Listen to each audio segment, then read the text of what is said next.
The U.S. military is one of the strongest military forces out there, and it is well known for prioritizing preparedness. The U.S. Navy has stealth submarines that are prone to getting stuck on ice while moving through the ocean. All troops undergo appropriate training and possess properly maintained equipment for successful completion of tasks. To ensure that their troops are ever ready to handle any kinds of threats that they encounter, leaders of the Navy, Army, and Marines have developed some of the extreme training methods and missions. The ICE-X initiative of the U.S. Navy, a 3-week exercise designed to research, test, and evaluate operational capabilities, which takes place in the Arctic Ocean. It features naval teams from the U.S., Canada, and other allies. The main purpose of ICE-X is to evaluate the readiness of submarine forces while pursuing scientific investigations of the northernmost parts of the Earth. Vice Admiral William Houston says this about the ICE-X initiative: "I am not concerned about really any threat.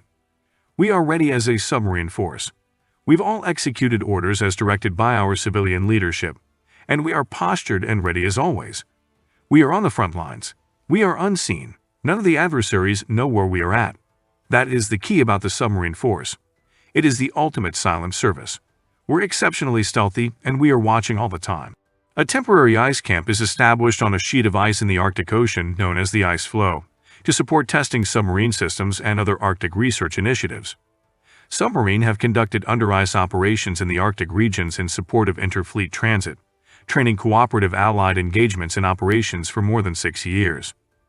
USS Nautilus SN 571 made the first transit in 1958. USS Skate SSN 578 was the first U.S. submarine to surface through Arctic ice at the North Pole in March 1959. The North and the South Poles are among the least explored regions of the world. But in recent years, it is becoming more and more important as countries understand their potential strategic value. ICE-X focuses a lot on submarine capabilities. Submarines like the U.S. New Mexico are among the most advanced vessels in the U.S. Navy's arsenal. They are essential to the country's first strike and initial defense capabilities. It is important to understand how these ships will behave in the ice-cold conditions of the Arctic. This includes teaching crews how to safely and properly break through sheets of ice.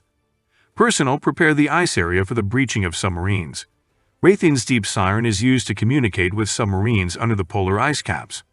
An ice access hole is drilled for divers to gain access to the waters below. Divers have become a part of the exercises since its inception in 2016. U.S. Navy divers wear dry suits to protect them against intense cold water. Safety ropes are important in this hostile environment. A normal submarine can break through about 3 feet of solid ice. For thicker spots, they need to use side-scan sonar and other tools to find the best location to break through. A single wrong move can damage the billion-dollar submarine and even put the crew's lives at risk. Therefore, the surfacing must be done very slowly. ICE-X participants perform a variety of exercises as well, which include Arctic torpedo recovery. Working in such cold conditions poses unique challenges that dramatically affect both the divers and their equipment. Failure to properly insulate oneself can cause hypothermia in a very short time. U.S. Navy divers fulfill many roles as an active U.S. military diving component. Navy divers are able to do maintenance and utility tasks outside of the submarine. At the conclusion of the evolution, the diver is recovered. Flap, fractures, leads, and polynyas. Analysis predicts where submarines can find open ice-cold areas.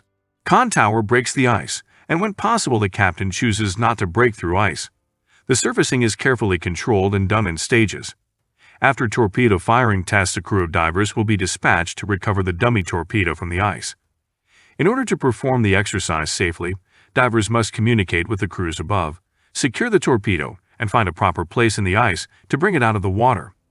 Once the torpedo is secured, it is slowly pulled out by a helicopter.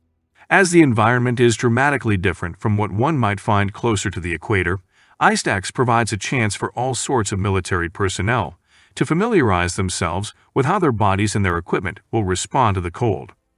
Aircrafts will often be fitted with special ski landing gear in order to facilitate easier landings on iced and snow-covered surfaces. Prepping a plane for takeoff in such conditions is very different from doing so in a temperate climate. It's fortunate that some planes do not need to land in order to aid a team down on the ice. Rear Admiral Richard Seif, ranking officer of ICE-X 2022, Said in a press release, the Arctic region can be unforgiving and challenging like no other place on Earth. IceX 2022 provides the Navy an opportunity to increase capability and readiness in this unique environment, and to continue establishing best practices we can share with partners and allies who share the U.S.'s goal of a free and peaceful Arctic. Aircrafts can provide supplies by using airdrops which contain food and even shelter to people who might be waiting for rescue or assistance. Many people are surprised to discover that the military organization most involved in Arctic operation is the U.S. Coast Guard.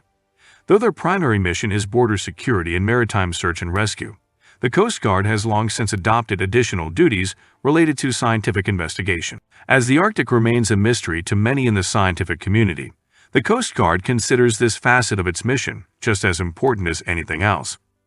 Even though many of the Coast Guard's advanced cutters are capable of operating in cold water, they are not necessarily prepared to deal with the thick ice that surrounds the Arctic Circle. As a result, the organization has come to rely on special vessels known as icebreakers. These vessels clear a passage through ice at sea, in rivers or in ports, so that other ships can use the areas which would otherwise be denied to them. Icebreakers are expensive to acquire and operate. Usually they can cope with continuous one-year-old ice of 50 to 100 centimeters thickness.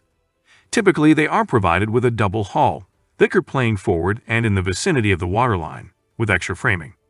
They have a flat hull shape and a rounded bow form. Rudders and propellers are protected from ice contact by the hull shape. They also feature powerful engines that help them apply consistent pressure to ice drifts, breaking them under the sheer weight of the ship. In the 1990s, the U.S. Coast Guard received its largest and most advanced icebreaker of all, the UHCHC Healy. At 420 feet long and 82 feet wide, it features a specially designed hull that minimizes impacts from ice, maximizing the ship's braking abilities.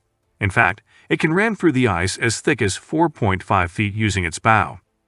In 2015, the Healy became the first unaccompanied U.S. vessel to reach the North Pole, where it uses its numerous onboard facilities to study the environment, water, and sea life. The Healy is designed to support a crew of 136 people, and while most Coast Guard ships are staffed by medical and rescue personnel, Healy has a diverse crew of scientists and researchers. The inside of the ship is expansive, which includes 5 laboratories in all. It also boasts a sophisticated data center where technicians can compile and analyze all the data the ship collects. The Healy is always prepared to encounter any issues using a combination of diesel and electric power to minimize fuel usage. The H-65 helicopter, built by Eurocopter America, is the U.S. Coast Guard's primary rescue helicopter. The Dolphin is certified in all weather and nighttime operations, with the exception of icing conditions. It is the primary Coast Guard aircraft, used aboard certified cutters during deployments. In 2014, a rescue operation was held where a Canadian man piloting a 36-foot sailboat from Vancouver to eastern Canada became unexpectedly trapped in the ice. Fortunately, the Healy was called up to help the man breaking the ice as it went. Once the man's vessel was located, they used their heavy crane to haul the ship back to the shore while medical teams treated him for exposure. The U.S. Air Force has also expanded its ability to operate in the frozen north over the years. One of the ways that Air Force personnel can become more familiar with these cold weather operations by participating in a special biannual event known as Arctic Thunder. This air show is an open house event that is held biennially at Joint Base Elmendorf, Richardson, Anchorage, Alaska since 1990. This event draws thousands of people every year. Specially painted F-16s perform a wide range of tricks and choreographed movements that demonstrate the capability and the training of the Air Force pilots. This event allows civilians to explore and interact with real Air Force personnel and equipment. What do you think of these methods to rescue submarines stuck in ice? Let us know your thoughts in the comments below.